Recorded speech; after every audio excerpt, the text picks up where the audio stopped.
صلاة بالسلام المبين لنقطة التعيين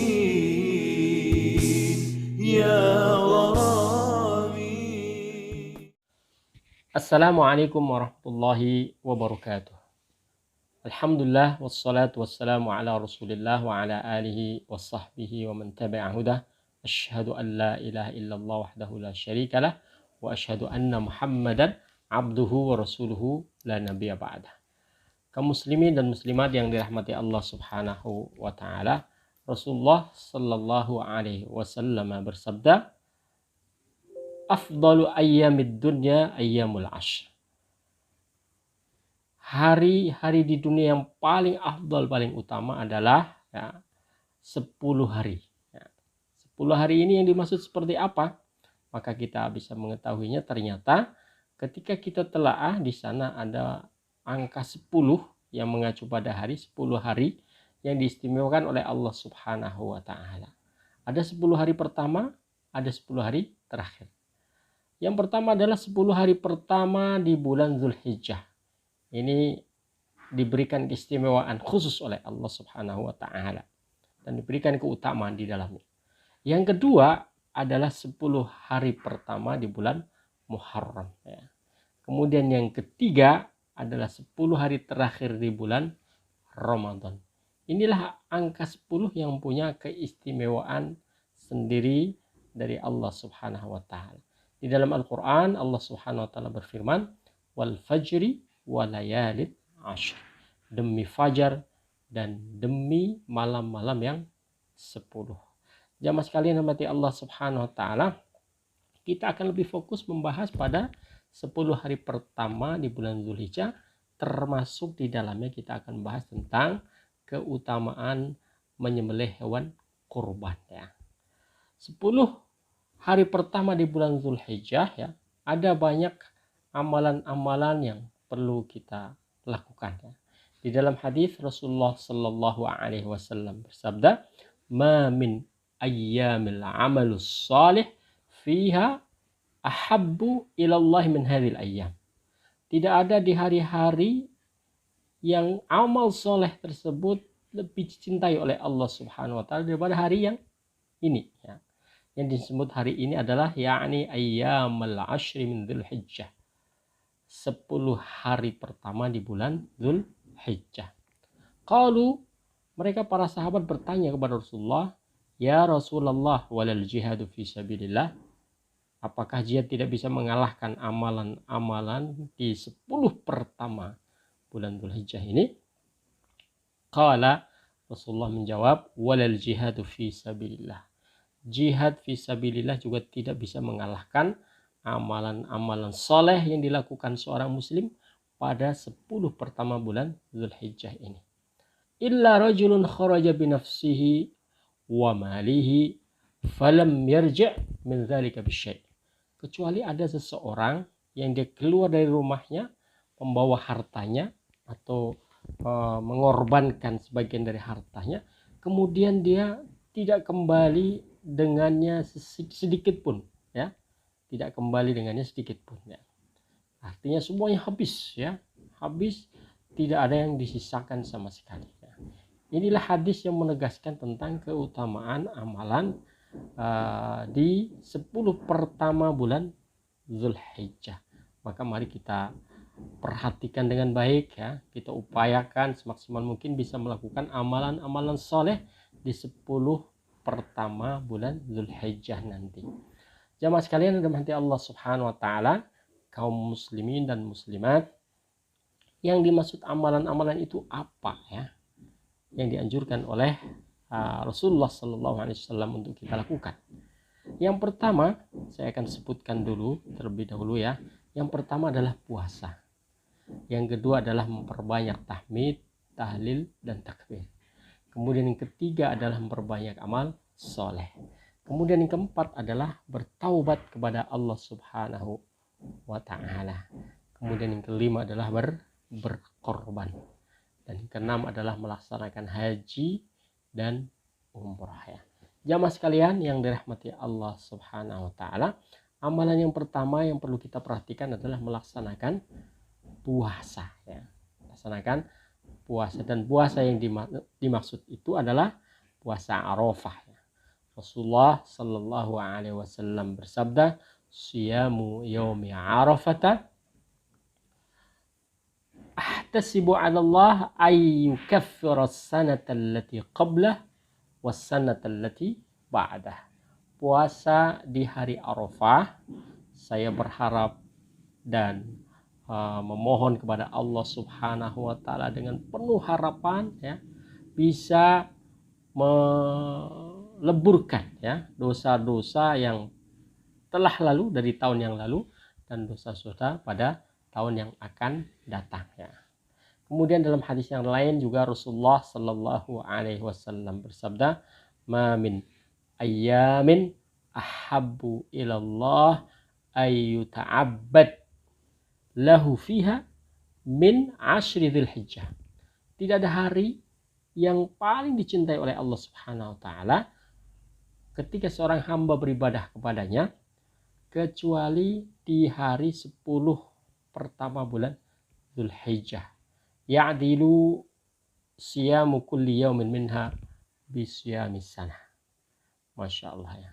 Satu hari puasa yang dilakukan seorang hamba di 10 pertama bulan Dzulhijjah itu selevel atau setara dengan ya bisyamis sana, dengan puasa 1 tahun. Wa qiyamu lailatin minha biqiyami lailatul qadar. Dan qiyam atau sholat malam ya yang dilakukan oleh seorang hamba pada hari-hari tersebut ini setara, selevel, setingkat dengan qiyam yang dilakukan pada saat Lailatul Qadar. Masya Allah, ini luar biasa pahala yang dijanjikan oleh Allah Subhanahu wa taala. Hadis ini diriwayatkan oleh Tirmidzi, Ibnu Majah dan Imam Baihaqi. Jamaah sekalian, kaum muslimin dan muslimat rahmati Allah, maka mari kita upayakan untuk melaksanakan puasa nanti, terutama khususnya lebih khusus lagi adalah puasa hari Arafah yang sangat ditekankan untuk dilaksanakan. Kemudian amalan yang lain yang perlu kita lakukan di 10 pertama bulan Dzulhijjah ini adalah memperbanyak tahlil, tahmid dan takbirnya. Rasulullah Shallallahu Alaihi Wasallam bersabda, "Ma min ayyamin a'zam 'indallah wala ahabba ilaihi minal amal fihinna min hadhil ayyamil 'ashar." Tidak ada satupun hari-hari yang ada di dunia ini lebih besar ya, lebih besar pahalanya yang akan diberikan oleh Allah Subhanahu wa taala ya, ketika seorang hamba melakukan amal soleh di dalamnya di hari-hari ini ya. Maka oleh karena itu Rasulullah mengatakan fa'aksiru fihinna minat tahlil wat takbir wat tahmid. Maka perbanyaklah ya pada hari-hari tersebut untuk memperbanyak apa? Tahlil la ilaha illallah Muhammadur Rasulullah. Tahmid alhamdulillah, takbir juga demikian, Allahu akbar ya. Nah, amalan ini sangat ringan ya untuk kita lakukan dan sangat mudah untuk kita kerjakan.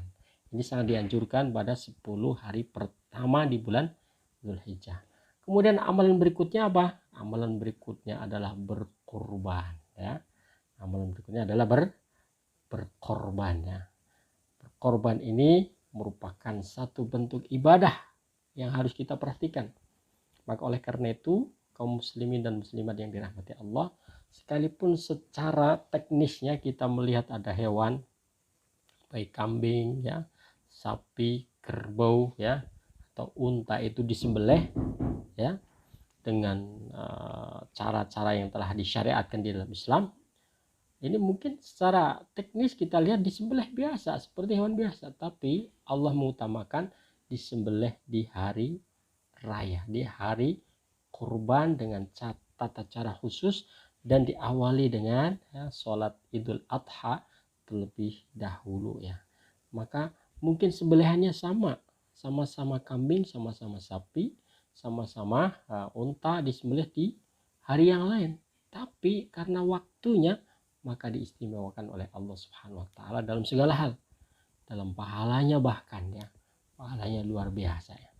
Jamaah sekalian, kaum muslimin yang dirahmati Allah Subhanahu wa taala, perhatikan di dalam Al-Qur'an ya. Di dalam Al-Qur'an Allah Subhanahu wa taala mengingatkan pada kita, inna a'tainakal kautsar fasholli li rabbika wal anhar. Washolli li rabbika wanhar ya. Sesungguhnya kami telah berikan nikmat yang sangat banyak kepadamu. Maka tegakkanlah sholat dan sembelihlah hewan kurban. Perhatikan di sini ya. Orang yang telah berikan nikmat oleh Allah Subhanahu wa taala diperintahkan oleh Allah untuk sholat, beribadah. Nah, sholat ini adalah ibadah puncak yang semestinya menjadi simbol penghambaan seseorang muslim kepada Allah Subhanahu wa taala. Nikmatnya luar biasa, hartanya banyak ya. Mungkin saja seorang punya kedudukan, punya jabatan, mungkin saja seorang dimudahkan oleh Allah Subhanahu wa taala dalam rizki uangnya ya, dimudahkan oleh Allah Subhanahu wa taala dalam urusan-urusan yang lain ya.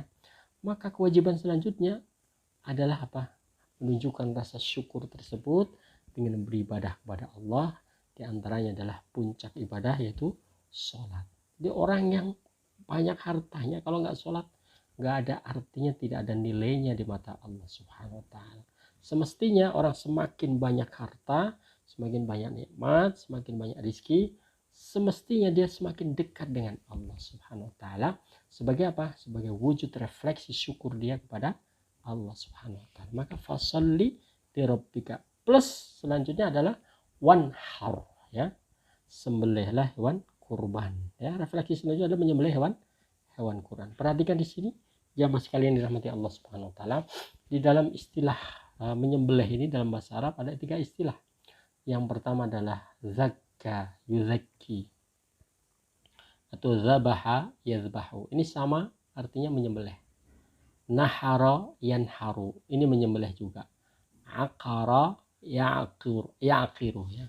Ini juga menyembelih ya.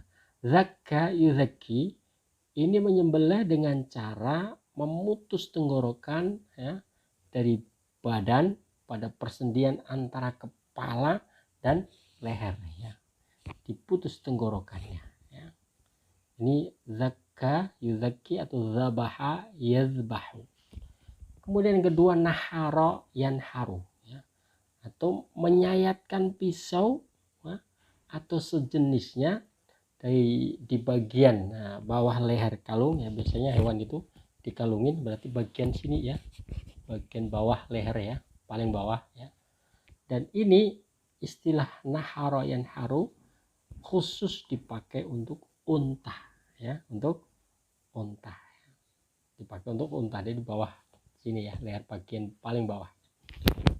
Maka oleh karena itu kita bertanya, apa rahasianya kenapa Allah Subhanahu wa taala menyebutkan di dalam surat Al-Kautsar tadi ya, fasholli li rabbika wanhar. Kenapa tidak wazbah?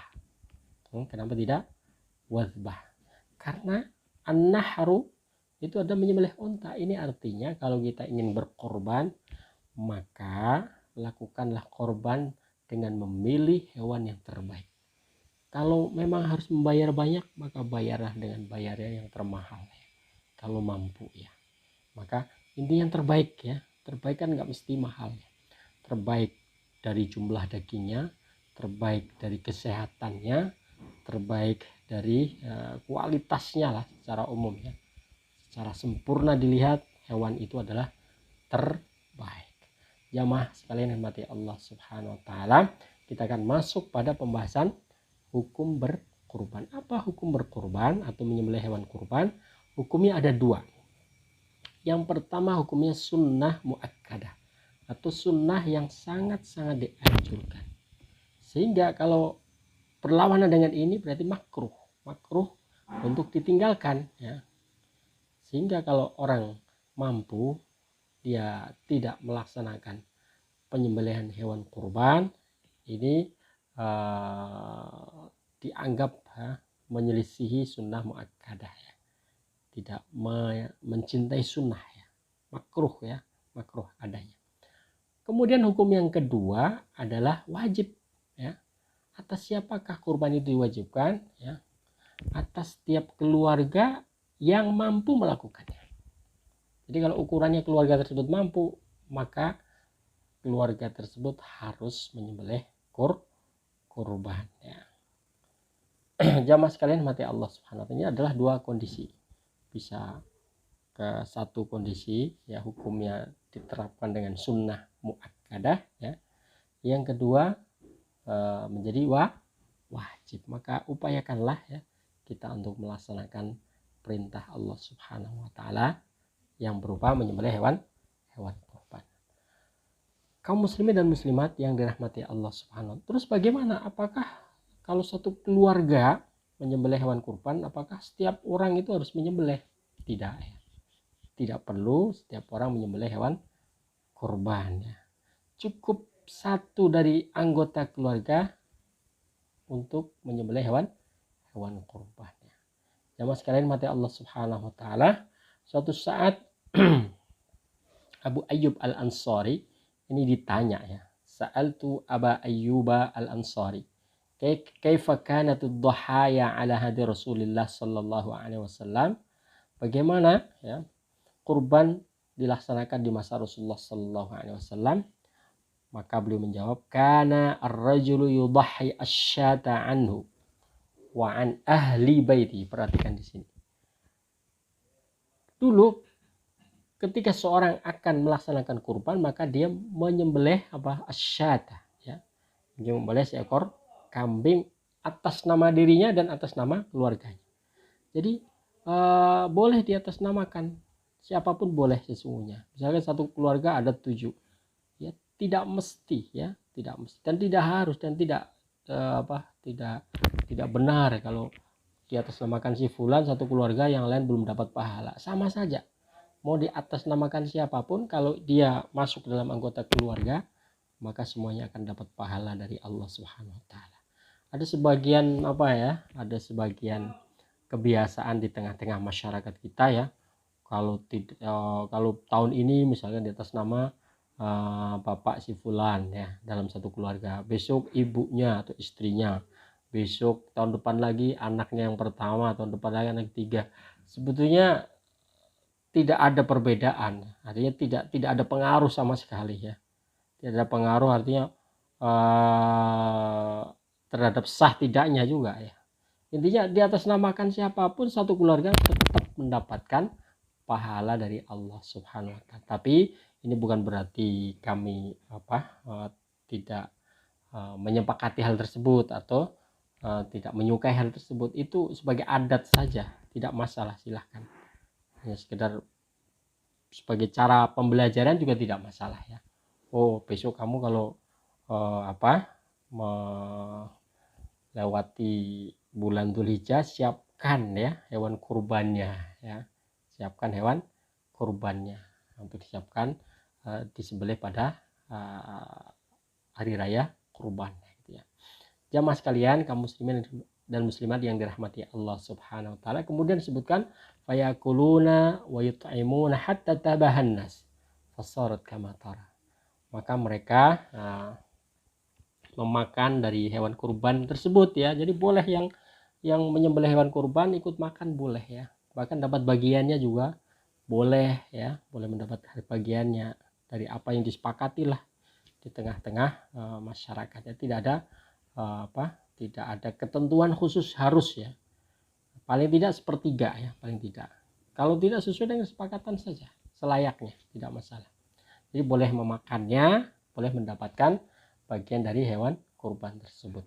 Kemudian hadis lain juga menyebutkan anna Nabi sallallahu alaihi wasallam dhaha bi kabshaini amlahaini ya. Qala 'inda dzabhil awal an Muhammadin wa ali Muhammad ya. Rasulullah sallallahu alaihi wasallam itu pernah menyembelih 2 ekor domba yang berwarna putih ya, yang sehat, yang gemuk ya. Kemudian beliau saat menyembelih yang pertama, domba yang pertama, beliau Rasulullah sallallahu alaihi wasallam meniatkan ya untuk apa? Untuk dirinya an Muhammadin dan juga untuk keluarganya wa an ali Muhammad ya. Jadi pada sembelihan yang pertama beliau meniatkan bismillahi an Muhammadin ya wa ali Muhammad ya. Jadi bismillah atas nama Muhammad ya, dan juga keluarga Muhammad. Kemudian pada sembelihan domba yang kedua ya, domba yang kedua Rasulullah Shallallahu Alaihi Wasallam beliau mengucapkan atau meniatkan amman amanabi wasaddaqani min ummati. Nah, sembelihan tersebut diatasnamakan untuk setiap orang yang beriman terhadap risalah beliau dan setiap orang yang membenarkan risalah beliau dari umat beliau Nabi Muhammad SAW. Artinya apa? Jamaah sekalian yang dirahmati Allah Subhanahu. Artinya bahwa sembelihan yang kita sembelih di bulan Zulhijjah ini pada saat hari raya Idul Kurban ini satu orang sudah bisa mewakili satu keluarga. Semuanya dapat ya. Tidak tergantung namanya atau siapa yang tertulis di situ. Semuanya akan, kalau seandainya atas dasar nama, maka berarti kalau di atas namakan si fulan atau si fulanah ya, berarti keluarga yang lain nggak dapat pahalanya ya. Tidak dapat ya. Tidak dapat, mungkin dapat dagingnya tapi nggak dapat pahalanya. Padahal Rasulullah SAW juga melakukan sembelihan kurban di atas namakan dirinya dan keluarganya. Begitu juga di atas namakan orang-orang yang beriman dan juga orang-orang yang mempercayai dakwah Rasulullah SAW dari umatnya. Jadi itu ya, jamaah sekalian, kaum muslimin dan muslimat yang dirahmati Allah Subhanahu wa taala. Kemudian masalah yang lain adalah terkait dengan apa sih keutamaan menyembelih kurban ya. Ada beberapa keutamaan yang bisa kita dapatkan. Yang pertama adalah mendapatkan pengampunan dari Allah Subhanahu wa ta'ala ya. Ini dijelaskan di dalam hadis suatu saat Rasulullah SAW ya memanggil Fatimah, ya Fatimah qumi fashhadi udhiyataki ya. Fa innahu yughfaru laki bi awwali qatratin taqturu min damiha. Wahai Fatimah, ayo sini, datang ke sini, dekat ke sini ya. Saksikanlah sembelihan korbanmu ya. Saksikanlah hewan sembelihan korban. Artinya orang yang berkorban juga perlu ikut menyaksikan sembelihan hewan korbannya ya. Qumi fashhadi udhiyataki fa innahu yughfaru laki ma bi awwal qatratin taqturu min damiha. Karena sesungguhnya kamu akan diampuni dosa-dosamu pada dihitung sejak awal tetesan darah ya, dari hewan tersebut ya. Itu akan menjadi saksi penebus dari dosa-dosa yang engkau lakukan. Kullu dzambin amiltihi wa quli inna salati wa nusuki, dan ucapkanlah saat itu inna salati wa nusuki wa mahyaya wa mamati lillahi rabbil alamin la syarika lahu wa bidzalika umirtu wa ana awwalul muslimin. Jadi dapat kampunan yang luar biasa dari Allah. Kemudian yang kedua, keutamaan yang kedua adalah mendapatkan ridho dari Allah Subhanahu wa ta'ala. Orang yang melaksanakan hewan kurban dengan tulus dan ikhlas, insya Allah Allah akan meridhoinya, memberikan ridhonya. Karena pada intinya sesungguhnya bukan dagingnya atau hewan yang kita sembelih, bukan. Tapi intinya adalah seorang pasrah menerima dengan perintah Allah Subhanahu wa ta'ala. Intinya di situ. Sebagaimana juga Nabiullah Ibrahim alaihissalam, beliau juga pasrah menerima, siap untuk melaksanakan perintah Allah Subhanahu wa taala sekalipun harus mengorbankan anaknya gitu. Jamaah sekalian kaum muslimin yang dirahmati Allah Subhanahu wa taala. Kemudian yang ketiga, bahwa menyembelih hewan kurban ini termasuk amal yang paling dicintai Allah pada hari raya Idul Adha. Ditegaskan dalam hadis, ma taqarraba ilallahi ta'ala yauman nahri bi syai'in wa ahabbu ilallahi ta'ala min ihraqid dam. Intinya bahwa meneteskan darah sembelihan korban di hari tersebut, hari nahar ya, itu merupakan amalan yang paling dicintai oleh Allah Subhanahu wa ta'ala. Kemudian keutamaan yang keempat adalah bahwa hewan kurban nanti akan datang menghampiri kita sebagai saksi kita di hari kiamat. Wa annaha la ta'ti yaumal qiyamati biquruniha wa asy'ariha wa azlafiha ya. Sungguh semua yang kita korbankan mereka akan jadi saksi kita. Yang bahkan disebutkan dalam hadis ini sampai apa? Sampai tanduknya, bulu-bulunya, kuku-kukunya, darahnya, semuanya akan jadi saksi kita betapa si fulanah ini sesungguhnya sangat-sangat mentaati perintah Allah Subhanahu wa taala. Kemudian yang kelima, keutamaan kelima adalah mendapatkan pahala yang besar dari sisi Allah Subhanahu wa taala. Ya, tentunya hal ini juga berdasarkan hadis Rasulullah Sallallahu Alaihi Wasallam, ya, bahwa intinya bahwa bikulli sya'ratin hasanah. Dalam hadis disebutkan bahwa setiap helai rambut itu ada satu kebaikan. Masya Allah. Coba bayangkan, ya, jamaah sekalian rahmati Allah, satu helai setara dengan satu kebaikan. Nah terus kalau satu kambing, satu domba itu berapa bulunya? Wah, nggak bisa ngitung kita. Nah, kalau sapi berapa? Tidak bisa menghitung bulunya. Intinya sangat-sangat banyak sekali pahalanya yang akan diterima oleh orang-orang yang berkorban.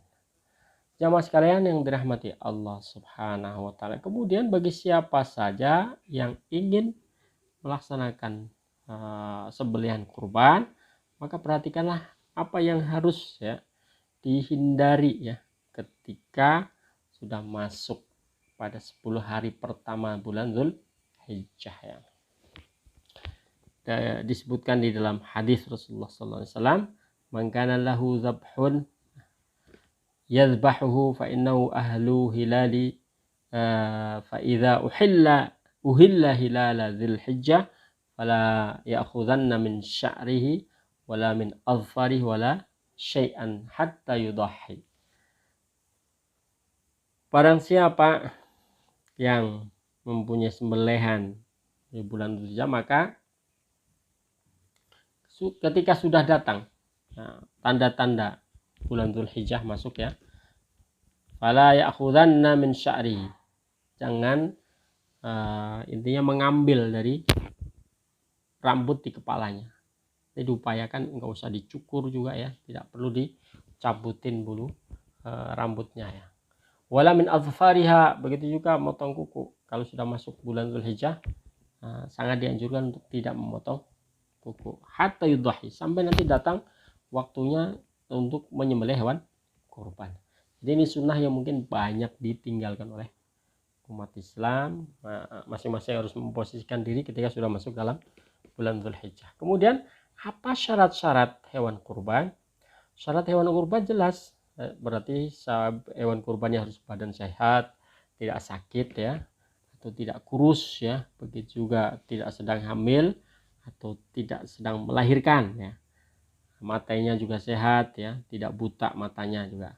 Kemudian ekor dan telinganya dicek, ekornya sehat, bahkan buntutnya juga dicek semuanya. Kemudian kakinya juga demikian, kakinya harus, ya, dalam keadaan sehat, tidak pincang, ya. Kemudian tidak juga hewan yang akan kita korbankan terkena penyakit gila, ya. Jamaah sekalian kaum muslimin dan rahmati Allah Subhanahu wa taala, maka ketika kita ingin memilih hewan kurban, kita berupaya untuk melihat matanya, ya. Jadi tidak buta total atau sebelah, ya. Semuanya dilihat, ya, mata hewannya. Kemudian telinganya tidak terpotong lebih dari sepertiga, kan ada telinganya panjang, kalau udah terpotong sepertiga, kan, ini agak meragukan, ya, meragukan. Kalau hanya setengah mungkin masih banyak, ya. Juga tidak gila, tidak pincang kakinya juga, ya. Kemudian kalau lihat giginya tidak ompong giginya, ya. Kemudian tidak kurus. Nah, kalau bisa persiapkan yang tebal, ya, tidak kurus atau kering. Kemudian juga tidak pincang kakinya dan juga ekornya tidak terpotong, ya. Ekornya utuh, tidak terpotong, ya. Ini hal-hal yang harus diperhatikan atau syarat-syarat ketika berkorban. Kapan dilakukan waktu korban tersebut? Maka sesungguhnya waktu korban itu dilaksanakan sesudah sholat Idul Adha sampai, perhatikan di sini, ya, sampai tanggal 10, tanggal 11, tanggal 12, tanggal 13, ya, Dzulhijjah, ya. Rasulullah SAW bersabda, man shalla salatana wa nasaka nusukana faqad asaban nusuk. Man dhabaha qabla yusalli falyu'id makanaha ukhra. Barang siapa yang salah satu yang sholat seperti sholat kami dan menyembelih hewan kurban seperti kami dan menyembelih sebelum sholat, maka hendaklah dia menggantinya dengan yang lainnya. Jadi kalau ada orang ingin menyembelih kurban tapi dia disembelih sebelum sholat, ya ini kurang tepat, salah ya, harus setelah sholat ya baru menyembelih. Jadi waktunya memang khusus ya.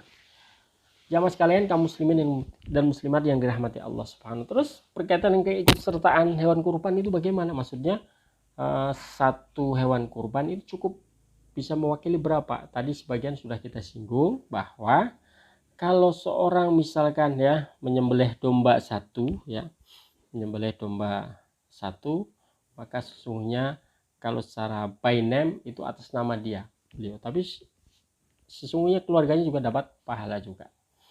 Nah, kemudian kalau seseorang itu menyembelih sapi, nah sapinya, kalau domba tadi minimal umurnya 6 bulan ya, minimal umurnya 6 bulan. Kalau sapi ini minimal umurnya berapa? 1 tahun ya, 1 tahun ya. Kemudian kalau onta minimal umurnya adalah 5 tahun. Jadi kalau sapi sudah berumur kemudian dikorbankan, maka sapi ini bisa mewakili, menyembelih satu sapi bisa mewakili berapa orang? 7 orang. Menyembelih satu onta bisa mewakili berapa orang? 10 orang. Jadi memang beda-beda ya antara kebiasaan di satu negara dengan negara yang lain. Ini juga mempengaruhi terkait dengan kondisi ekonomi. Ya. Baik jamaah sekalian, kaum muslimin dan muslimat yang dirahmati Allah Subhanahu. Terus bagaimana tata cara menyembelih korban itu yang benar? Satu, pisaunya harus ditajamkan terlebih dahulu, dan juga memperlakukan hewan korban itu dengan baik, jangan disyarat-syarat, dibentak-bentak, pukul-pukul, pelan-pelan ya. Jadikan ia seperti teman kita ya. Kalau bisa ajak dialog pelan-pelan ya. Kemudian yang kedua, menjauhkan pisau dari pandangan binatang kurban. Kalau ada binatang yang mau disembelih, jangan sembelih di depannya sehingga pisaunya atau alat sembelihannya itu terlihat ya. Jadi harus ditutupi atau dijauhkan gitu ya. Ini berdasarkan hadis Rasulullah Shallallahu Alaihi Wasallam, diriwayatkan oleh hadis riwayat Imam Ahmad. Kemudian ketiga, binatangnya diupayakan menghadap kiblat ya. Binatangnya diupayakan untuk menghadap kiblat. Kiblat itu nanti posisi binatang, posisi kambing, posisi sapi ya, itu akan lebih baik ya dimiringkan ya, kepalanya di sebelah kiri ya, karena nanti menyembelihnya pakai tangan kanan ya gitu. Sebelah kiri nanti ada adabnya diinjak kepalanya ya, biar tidak meronta atau berbahaya buat kita semuanya. Jadi diupayakan untuk menghadap kiblat. Kemudian juga membaringkan hewan di atas lambung sebelah kiri ya, tadi sudah ya. Kenapa kalau membaringkan di sebelah kiri? Karena kita akan menyembelih sebelah kanan ya. Dengan tangan kanan maksudnya ya. Kemudian yang kelima, menginjakkan kaki leher dan kaki leher di hewan yang akan kita sembelih ya. Dan yang keenam, berdoa sebelum menyembelih, bismillahi wallahu akbar. Dan yang ketujuh, hal juga yang harus diperhatikan adalah apa? Yang harus diperhatikan adalah dipastikan terputusnya tenggorokan, kerongkongan, dan 2 urat leher ya. Kemudian juga terputusnya tenggorokan, kerongkongan, dan salah satu, kalau tidak bisa 2 urat leher maka salah satu urat leher. Yang ketiga, bisa jadi terputusnya tenggorokan dan kerongkongan saja tanpa urat leher ya. Ini semuanya ya, status penyembelihan ini adalah sah dan halal menurut sebagian ulama ya. Jamaah sekalian dimati Allah Subhanahu wa taala. Kemudian informasi yang lain yang harus kita ketahui terkait penyembelihan ini adalah bahwa tidak diperbolehkan memberi upah pada siapapun. Tidak boleh memberikan upah pada siapapun. Nah, artinya apa? Artinya hewan yang disembelih itu semuanya dibagikan tanpa ada syarat, tanpa ada kewajiban apapun ya. Intinya sudah mereka dapat bagiannya. Jadi jangan bilang ini daging ini sebagai upah, nggak bisa, tidak bisa, karena di dalam syariat Islam ini semuanya harus dibagi, bukan dijadikan upah atau bahkan dijual beli. Kemudian selanjutnya tidak boleh menjual ya sesuatu pun dari binatang kurban. Jadi karena kalau dikurbankan semuanya. Jadi jangan ambil kepalanya dijual nanti ganti daging, nggak bisa. Ini untuk diberikan. Kalau memberikan berikan saja ya. Dan juga bagian-bagian yang lainnya. Kemudian selanjutnya boleh memanfaatkan sesuatu dari binatang kurban ya. Misalkan ada yang mengambil kulitnya ya, ambil kulitnya dimanfaatkan, disamak, kemudian dijemur dan diolah sedemikian rupa akhirnya jadi sepatu. Boleh, silahkan, tidak masalah ya. Intinya ini kan diberikan ya, diberikan dari orang yang menyembelih hewan kurban, dari grup-grupnya nah gitu. Selanjutnya bahwa memang di sana ada larangan dari Rasulullah Shallallahu Alaihi Wasallam terkait dengan memberikan upah bagi orang yang menyembelih kurban. Anna Nabi sallallahu alaihi wasallam amarahu ayyaquma ala budnatin wa amarahu ayyaqsima budnahu kullaha lihumuha wa juluduha wa jilalaha wa yu'ti fi juzaratiha minha syai' ya. Bahwa intinya bahwa Rasulullah SAW diperintahkan untuk menyembelih unta-unta, kemudian dibagikan kulitnya, dibagikan dagingnya, dan juga diperintahkan agar tidak memberikan sesuatu pun daripadanya kepada tukang potong. Tukang potong itu beda, dia jasa-jasa, diberikan uang, bukan kemudian diganti dengan kamu sebagai balas jasanya maka saya kasih daging. Nggak boleh, daging itu dikasihkan tanpa ada embel-embel apapun ya. Kemudian juga larangan tadi sudah ya, larangan tadi terkait dengan larangan menjual hewan kurban. Dalam hadis Rasulullah SAW menegaskan wala tabi'u luhumal hadiya wal adhahi fakulu wa tasaddaqu wastamti'u bijuludiha. Jangan sekali-kali kalian ya menjual belikan ya hewan kurban ya. Makanlah silahkan, minumlah silahkan ya, bersenang-senanglah silahkan ya. Jadi tidak boleh menjualnya. Kemudian pembahasan berikutnya adalah terkait dengan pembagian daging kurban itu berapa yang harus dibagi ya. Dalam hadis di dalam Al-Quran disebutkan ya, yashhadu manafi'a lahum wa yadhkuru ismallah fi ayyamin ma'lumat ala ma razaqahum min bahadil an'am. Intinya bahwa semua binatang-binatang yang kita korbankan ini dibagikan kepada siapapun, dari yang kaya kepada miskin, bahkan kepada orang muslim dan non muslim ya. Di dalamnya juga Allah Subhanahu wa taala lewat lisannya Rasulullah sallallahu alaihi wasallam ya, beliau menegaskan kepada kita syuri'a lil mudahhi ay ya'kula min udhiyatihi wa yahdi wa yatasaddaq. Disyariatkan bagi orang yang berkurban, dianjurkan untuk apa? Untuk ya makan dari daging kurbannya, juga memberikan hadiah ya pada yang lain dan bersedekah kepada yang lain. Jamaah sekalian yang dirahmati Allah Subhanahu wa taala, kita sudah selesai pembahasan tentang hewan kurban tadi ya. Terus apa hikmahnya kita melaksanakan kurban? Hikmah melaksanakan kurban yang pertama jelas untuk mendekatkan diri kita kepada Allah Subhanahu wa taala. Yang kedua adalah menghidupkan sunnah Nabi Ibrahim alaihissalam. Nah, ini perlu kita kaji lagi ya, mulai dari awal ya. Nah, awal beliau kecil itu bagaimana? Nah, kemudian memupuk dan memperluas jaringan hubungan sosial. Ini sangat keren sekali ya, berusaha untuk memperluas hubungan sosial. Nah, kemudian refleksi syukur kepada Allah Subhanahu wa taala. Kita supaya diberikan nikmat oleh Allah ya. Kadang kita lupa, bahkan mungkin sering kali kita lupa ya. Jamaah sekalian mati Allah Subhanahu wa taala, barangkali itu yang bisa kami sampaikan dan kita kaji bersama-sama pada kesempatan kali ini. Semoga yang sedikit ini membawa manfaat ya.